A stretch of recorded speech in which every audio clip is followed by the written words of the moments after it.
গ্রীষ্মকালীন রক্তের সংকট মাথায় রেখে রাজারহাট গোপালপুর বিধানসভা কেন্দ্রের বিধায়ক শ্রীমতী অদিতি মুন্সি ও দমদম ব্যারাকপুর সাংগঠনিক জেলা তৃণমূল যুব কংগ্রেসের সভাপতি দেবরাজ চক্রবর্তীর বিশেষ উদ্যোগে এক মাসব্যাপী যে রক্তদান উৎসব শুরু হয়েছে 2রা জুন বিধাননগর পৌর নিগমের 18 নম্বর ওয়ার্ডের রক্তদান শিবিরের শুভ সূচনা হলো।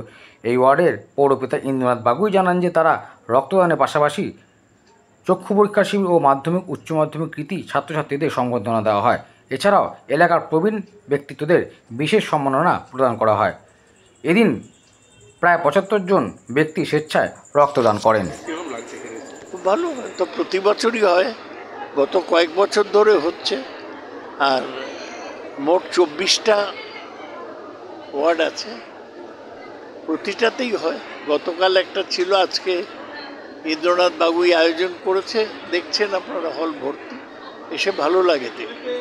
শুধু রক্তদান শিবির নয়, তার সঙ্গে আরও কিছু অনুষ্ঠান উনি রেখেছেন। হ্যাঁ, অনুষ্ঠান উনি বয়স্ক লোকেদের সম্মান দিচ্ছেন, আবার যারা মাধ্যমিক উচ্চ মাধ্যমিক পাশ করেছেন তাদের সম্মান দিচ্ছেন, দুটোই খুব প্রশংসনীয়। আর আজকে আরেকটা উল্লেখযোগ্য দিন, আমাদের 18 নম্বর ওয়ার্ড কাউন্সিলর যিনি করছেন তার জন্মদিন, তাকে আন্তরিক শুভেচ্ছা জানাই।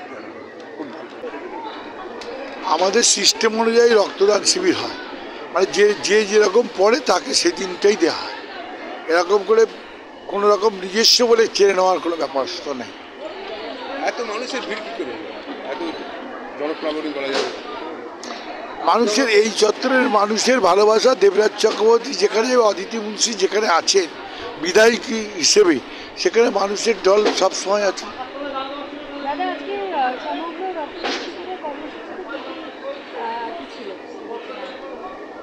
আমাদের অধ্যাপক শ্রী সৌগত রায় মহাশয় আমাদের সংসদ ছিলেন, আমাদের জেলা নেত্রী কিয়া দাস কাউন্সিলর উনি ছিলেন বিধাননগর পৌর নিগমে মেয়র পরিষদ, দমদম ব্যারাকপুর জেলার যুবর সভাপতি দেবরাজ চক্রবর্তী মহাশয়, দেবরাজ চক্রবর্তী মা, বিভিন্ন জনপ্রতিনিধি, বড় চেয়ারম্যান থেকে আরম্ভ করে, যুবর সভাপতি থেকে আরম্ভ করে, পৌর প্রতিনিধি থেকে আরম্ভ করে, বড় চেয়ারম্যান থেকে মনীষ মুখার্জি থেকে আরম্ভ করে, পেয়ালি সরকার থেকে, আমাদের মাদারের সভাপতি অমিত পোদ্দার থেকে, আমাদের মাদারের সভাপতি রাজারহাট গোপালপুরের, মানে এইদিকে 16টা ওয়ার্ডে, সেইখানে সন্দীপ বাগুই থেকে আরম্ভ করে যুবর সমস্ত ছাত্ররা সবাই ছিল।